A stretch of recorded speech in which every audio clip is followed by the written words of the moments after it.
We welcome in from the worldwide leader in sports, someone we haven't spoken to in quite some time, Dan Orlovsky, back here on the show. How are you, Dan? I'm doing well, Rich. It's good to be back with you, bud. A great interview with Matt. I can attest. I get to enjoy some golf trips with Matt. Yep. He's got a lot of nicknames that are worthy of the I guess the description. So he does a good job. Okay, with the libation and whatever, what you were referring to is him being on in 2019 when everybody was chugging beers. After Aaron Rodgers had problems doing it with Bakhtiari on the other side of the court in Milwaukee.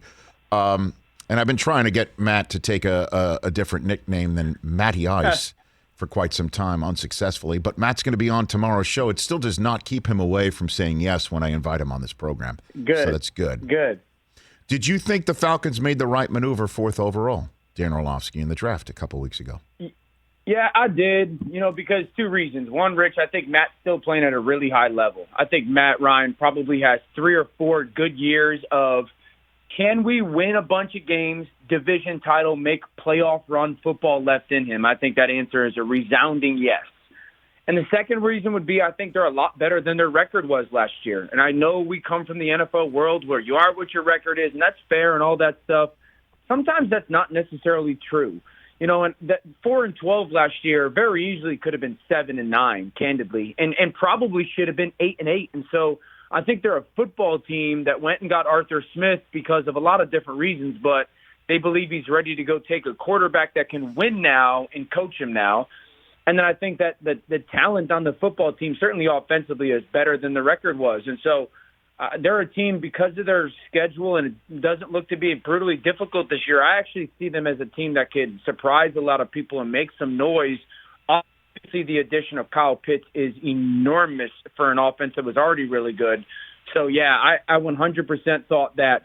I went back and forth through the months of March and, a little bit of April of like what they should do. But at the end of the day, I settled into thinking that they should 100% take Kyle Pitts if he was there and build around Matt. Well, I mean, it might have been a different ball of wax, to be very honest, had, Trey Lance been sitting there, had the 49ers surprised everybody and taken Justin Fields off the board, or the initial thought of Mac Jones, if that actually been the case.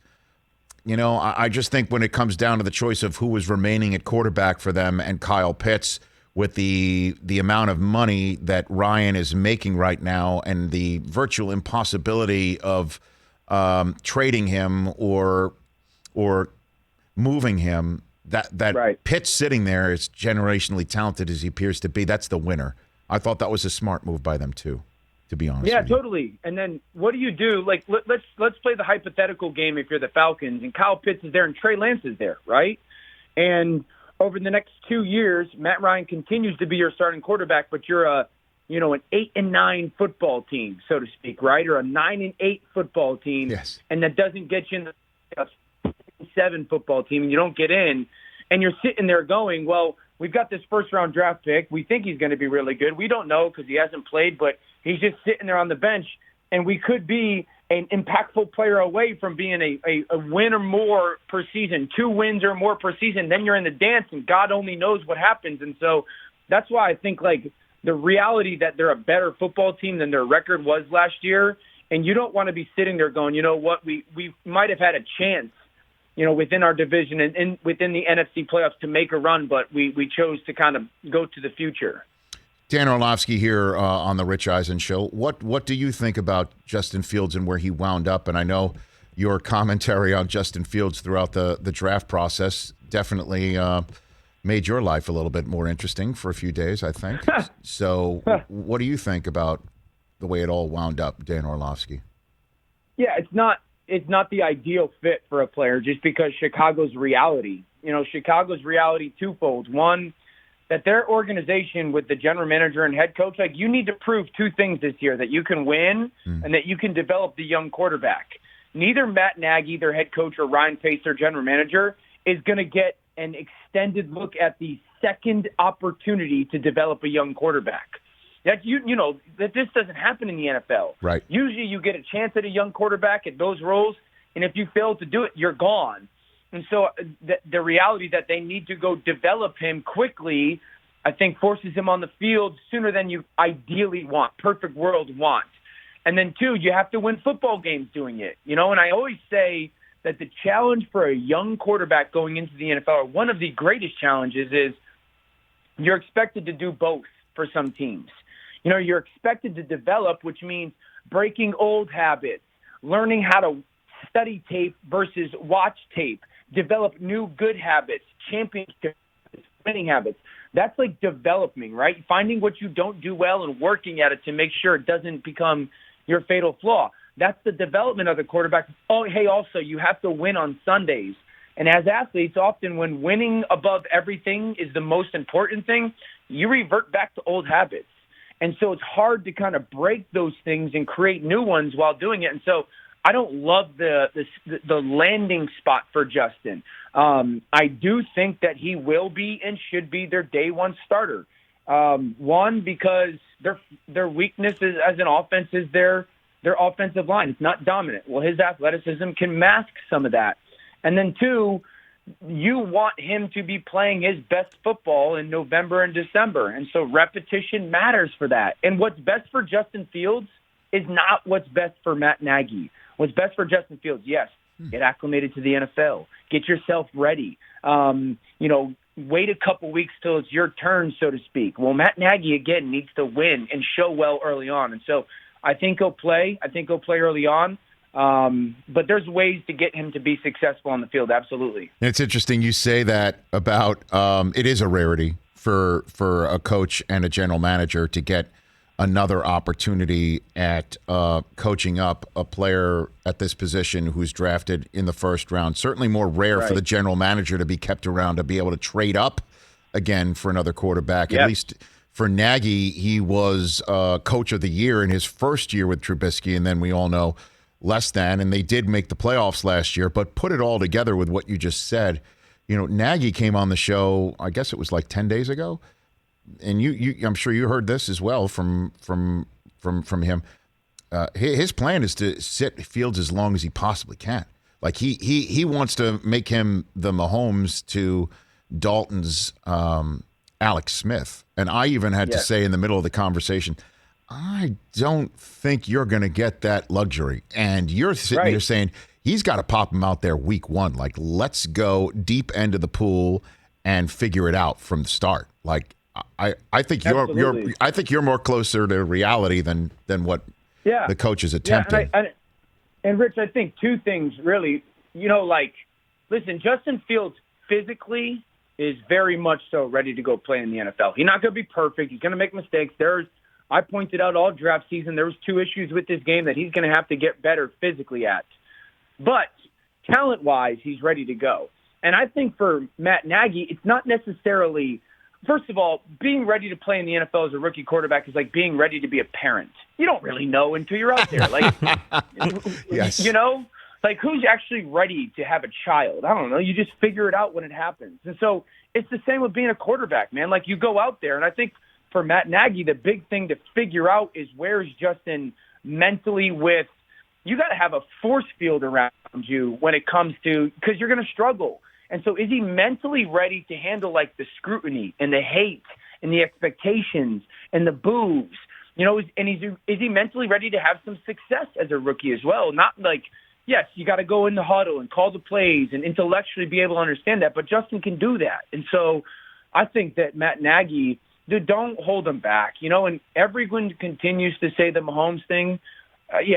First of all, it was a playoff caliber roster, both defensively and offensively in Kansas City. He had one of the greatest offensive minds in the history of the game, and Andy Reid, and Alex was an absolute stud. I don't think that replication of that is in Chicago.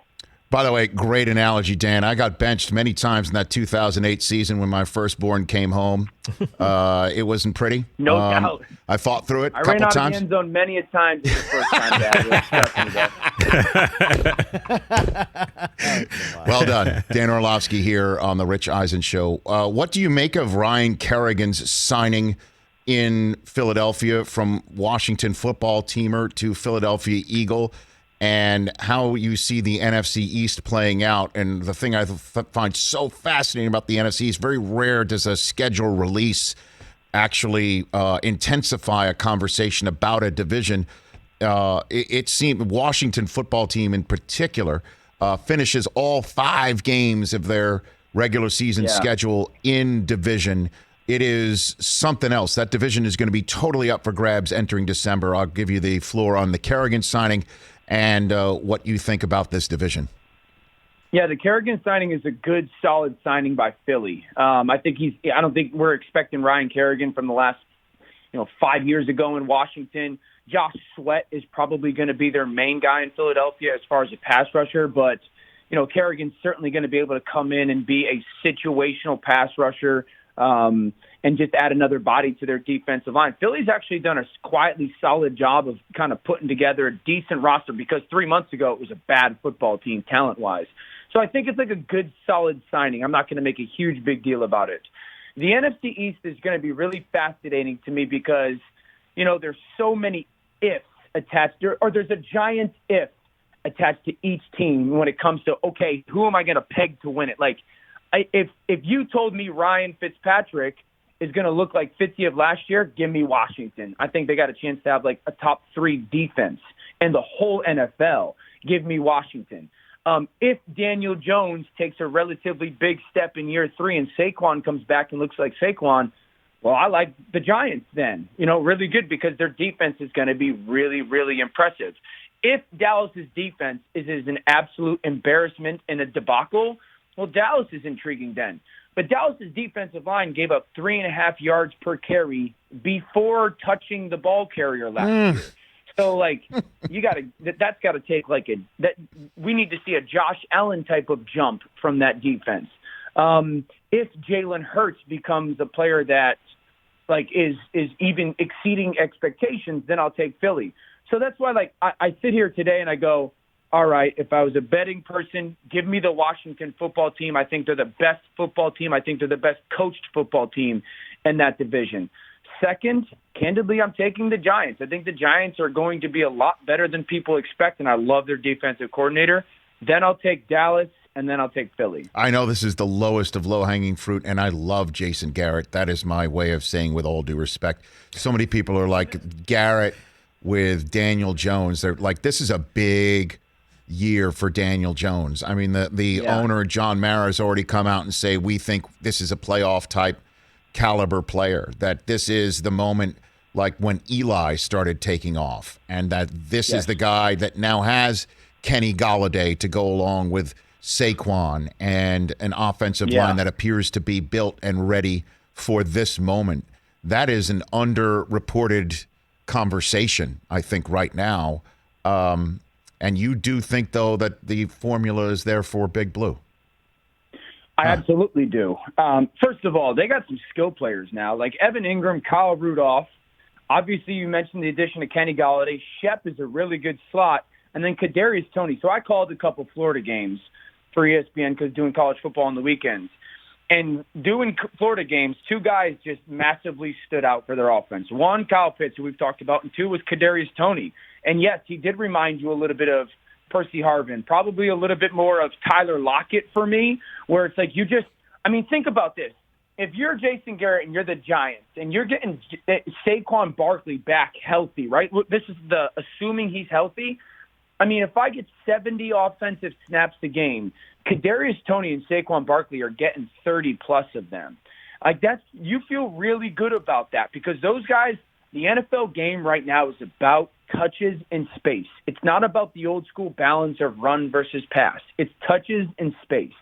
And if I can get those 2 guys, touches in space 30 times a game, Daniel Jones' job is going to be really easy. And I don't care how many times I have to do it or how different I have to do it with him. And so while the offensive line is still a little question markish for me, and I know Dave Gettleman says that they have higher expectations than the national media when it comes to the offensive line, that you still got to go prove it to me at that side or at that aspect of the line of scrimmage. But Daniel Jones' job is relatively easy this year. I'd say the 2 things for him to prove that or to take this team to the playoffs, which he should, Rich, and 2, prove that he's the guy for the future. 1, stop with the stupidity.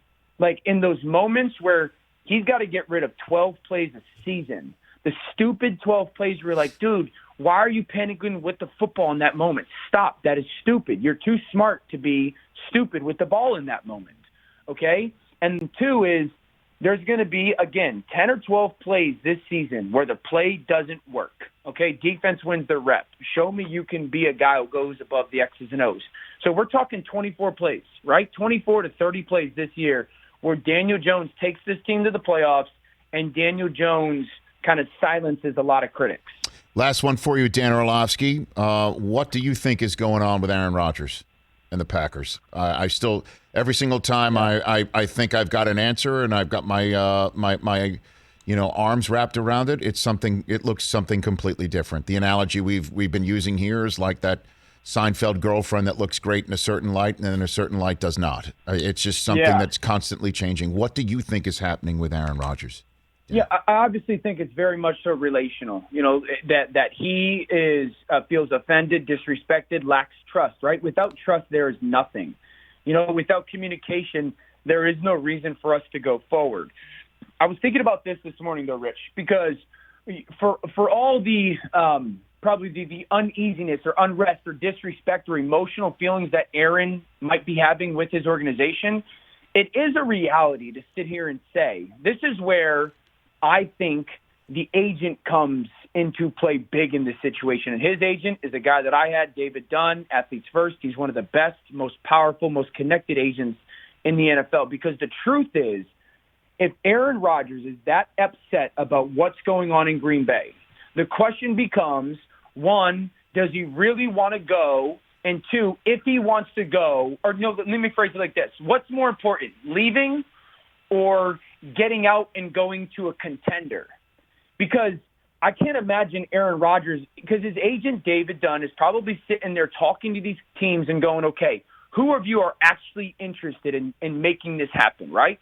Because you'd have to go back to Aaron Rodgers, the player you represent, and go, Aaron, hey, the only team that's really going to make an offer that the Packers are going to entertain is, let's say, the Las Vegas Raiders, right?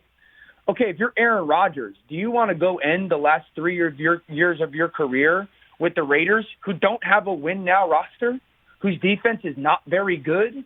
Are you is it worse leaving Green Bay to go to the Raiders, who you're unlikely to win a Super Bowl with, or is it worth staying and figuring it out? Because if David Dunn tells him, hey, man, these teams, they're not contenders and their roster isn't good, that's when Aaron's going to have to sit back and go, whoa, I got a team in Green Bay that we think we can go win a Super Bowl with. I might have to figure out a way to get this right and stay. Now, if he comes back and goes, the Denver Broncos are in, Aaron ain't going back, right? If the Denver Broncos are going to sell the farm, Aaron's not going back. Why do you like the Broncos? Why do you think he would like the Broncos? I think I'll put it like this way, Rich. If the Broncos go and trade 3 or 4 first-round picks for Aaron Rodgers, the Chiefs are scared. The Chiefs are concerned because the Broncos got a top, 6-7 defense. They got a defensive coordinator, head coach that's phenomenal. They got pieces and weapons on offense. Sutton's going to be back healthy, really good. Fant is really good. They got a very much so improved offensive line. They have pieces. That is a team that if Aaron Rodgers goes to them, the Chiefs and the AFC are concerned, and they are no question bona fide Super Bowl contenders. So why wouldn't the Broncos do something like that? Because the Packers aren't entertaining it, or what? Well, no, I think the Broncos would and will.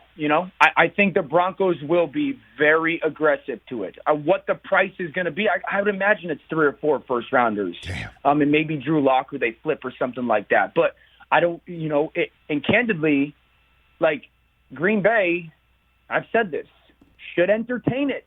You started this clock a year ago. You were expecting for this life to happen. And so I think the Broncos will. Dan, appreciate the time. Dan Orlovsky of NFL Live and the worldwide leader in sports, college and professional football. Let's do this more often, Dan. Look for my call. Thanks for the time. Boss. Right back at you. Anytime, brother. You got it. That's Dan Orlovsky. I follow him on Twitter. You should as well. Hey, you watched all the way to the end. Thanks for that. Watch more right here.